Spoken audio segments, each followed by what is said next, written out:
Hi everyone, Dr. Sunil Dand, internal medicine physician. Welcome to another video. It has been a painful realization for me, especially over the last few years, realizing that things are not quite what they seem in the world of healthcare and medicine. You would think that healthcare, medicine, all of our authorities are all about helping people, all about the health and well-being of the populations in the various countries that they represent.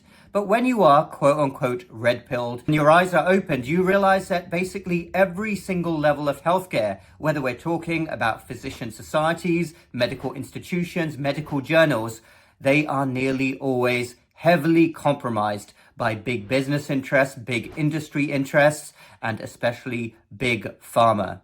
We have completely lost our way in healthcare and medicine, and it is an affront to the original principles of Hippocrates. What on earth has happened to us? And I wouldn't say that socialized countries are necessarily even better. Obviously, this is all a bit more open in countries like the United States where I practice, but I would say in countries like the United Kingdom, where it's supposedly more about getting people what they need in a socialized system.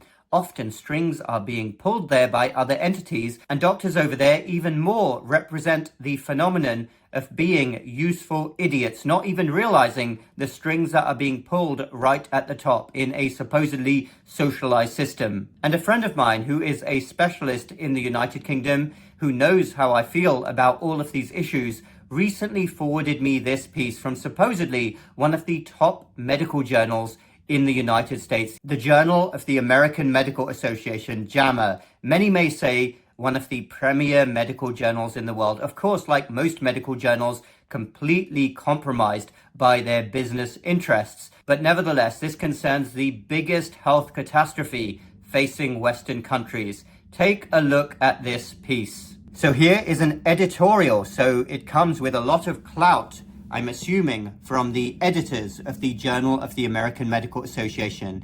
And it's all about lifestyle interventions for obesity in the era of GLP-1 receptor agonists. As you all know, this is my area of interest, our metabolic health catastrophe, soaring obesity levels across the Western world. And our medical establishments, primarily in the United States right now, but this is going to spread, I have no doubt, to other Western countries soon, are really trying to push medical pharmaceutical interventions for this rather than get to the root cause. So let's see what the editorial board of JAMA has to say. GLP-1 receptor agonists, of course, are the medications like semaglutide, also known as Ozempic or Wegovy. A central goal of obesity treatment is sustaining weight loss of at least 5%, with at least 10% weight loss conferring greater cardiometabolic health benefits. The ironic thing is that people have become so obese over the last few decades that even when they lose 10%, they are still obese in many cases. So the article talks about new pharmacological anti-obesity therapies emerging. And I would love to know whether this journal, the Journal of the American Medical Association,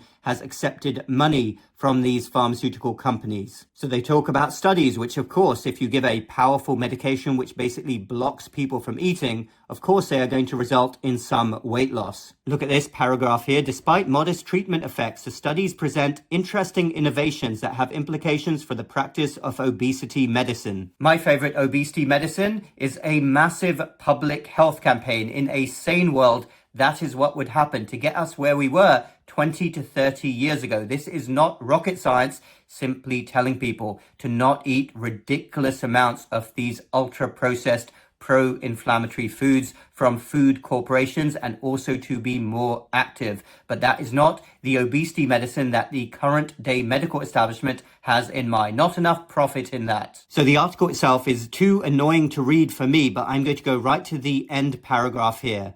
The concept of scalable, translatable behavioral interventions for weight loss has been a mainstay of the obesity medicine research agenda since before the first NIH guidelines for obesity were developed in 1998. I actually think that the 1980s and 90s will be looked back upon as the peak of Western civilization, and I take no pleasure in saying that. Authorities, especially the medical establishment, did have a degree of common sense back then, but that has all gone now. It's disappeared. At that time, the incidence of obesity was increasing, but the prevalence was less than 23% in adults, and most adults were not gaining excess weight in childhood that carried over into adulthood. Yes, that hits on a key point there.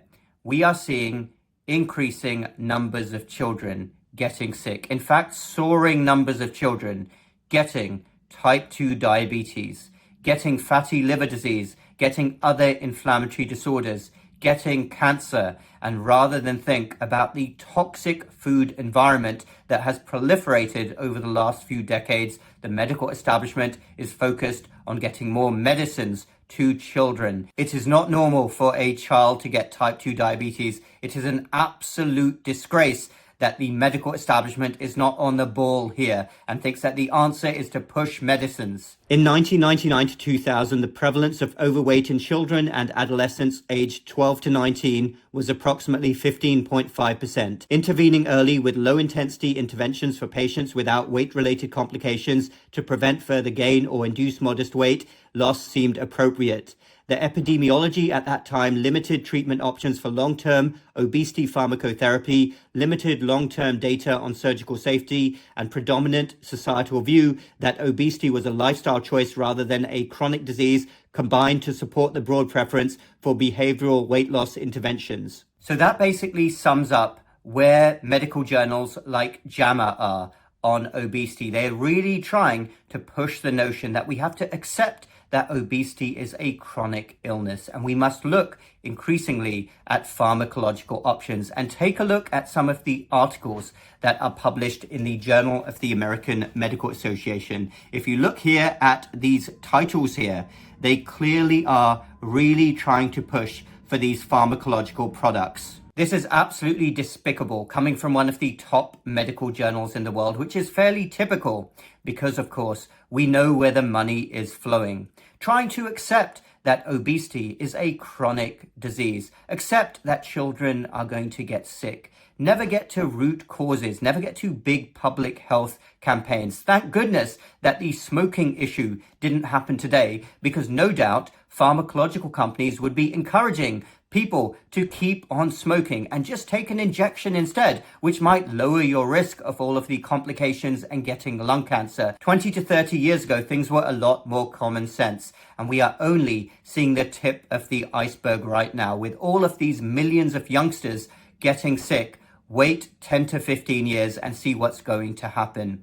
But of course, the medical establishment, they don't care. They're going to make a ton of money from this issue. That is what it's all about. There will be no big public health campaigns focused on real health and well-being. Can you think of one single disease which has decreased in prevalence over the last 20 to 30 years because of all of these new miracle drugs that we've got? You would think that if we really had miracle drugs, then the incidence and prevalence of diseases would be going down. But that is not what's happening. They're going up, and more medications keep getting prescribed. And we know the playbook. The profits keep on getting generated, and the people at the top are laughing all the way to the bank. And I simply do not buy that the medical establishment cannot do anything about the trends in society with regards to lifestyle. The excuse that this is all society's fault, that doctors can't do anything about the toxic food environment. That is a lame excuse from a medical establishment that doesn't want to do anything. You're telling me that entire nations shutting down on the advice of the medical establishment over a virus that was a cold in most people. In fact, most people, if you look statistically, were asymptomatic. They could shut whole countries down over this virus. You're telling me that they can't do anything about a toxic food environment and promoting more of a culture of well-being? Of course they could if they wanted to, but they do not want to because it's not in the interest of many of the people who fund medicine and healthcare. Seriously, the whole world came to a standstill over that virus, and the medical establishment, institutions, medical journals like the one I just quoted are accepting the fact that obesity has to be a chronic disease, and we have to throw more and more medications, injections at people, especially children. That is utterly ridiculous, and that is why the medical establishment has become a complete disgrace. It is an affront to good medicine. It's an affront to the original principles of Hippocrates, and that is why if you seek real health and well-being for yourself and your family, then you would be best advised to do your own research and realize how the environment around you, particularly the food environment, is setting you and your family back. You have one life and you have one body. The medical establishment is not going to guide you the right way on this. So I hope you can continue to realize that and treat your body as well as you can. And why do I say doctors become demons? Because at the end of the day, doctors are the ones who will prescribe these products. Doctors are the ones who are willfully blind, that they are not addressing the root causes, and they are mere pawns who are doing the work that the physician societies tell them to. Prescribe these injections, whatever the age, even if they're children. Prescribe, prescribe, prescribe. It's all about the money flow. So doctors cannot claim to be completely innocent here. They are part of this system. They are part of this movement that is overseeing the biggest health catastrophe of our time. It is unacceptable. I, as a doctor, will never prescribe any injection for weight loss purposes. I'm not talking about type 2 diabetes. I'm talking about specifically for weight loss. I will not do it. I will not be part of this money flow. Thanks everyone for watching. Feel free to comment down below. Check out my website and my Lose the Gut program for busy men aged 40 to 60. Links are down below in the description. Hit the like button if you like this video and the bell button for more similar videos in the future. We will speak again very soon.